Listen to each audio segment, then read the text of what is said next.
Now, I have another question from Jack asking, how long should an ad last?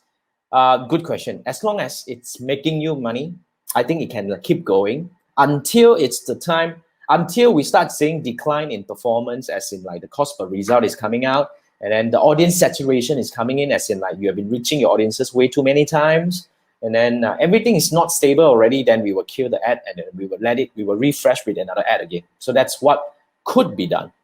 Yeah. So in my opinion, as long as an ad is making money, I'll keep it going. You see, when it comes to our two-step funnel framework, this is really one of the framework that is aiming to get a long-term campaign. Okay, what is a long-term campaign? Meaning that my longest-term campaign was a campaign that ran for 6 months without changing ad, because the audience size was so big. And when we run our campaign, the budget was relatively smaller.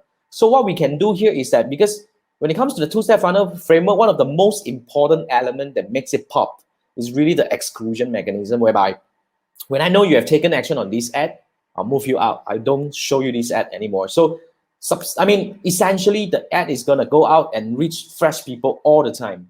So when we are able to do that, because the audience size was rather big and the budget was rather small, so we actually could let the campaign run for 6 months, and eventually 6 months down the road, we actually reach about 60%, close to 70% of the total audience that we were trying to reach.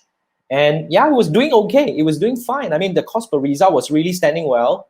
And for 6 months without changing an ad, can you imagine that? Okay, that's why I always like to tell people the two-step funnel framework is really for the lazy people. Because to be frank, as a business people like you, right, all of us, we have so many other things that we need to do. We can't be always coming back to the Facebook Ads Manager and think about what's the next best thing to do? What's the next best audience targeting settings I should be doing? What's the next best ad I should be doing? I mean, a lot of times it is not this. It is about how do you actually do your exclusion and everything to keep your campaign run for longer term. That's what I think.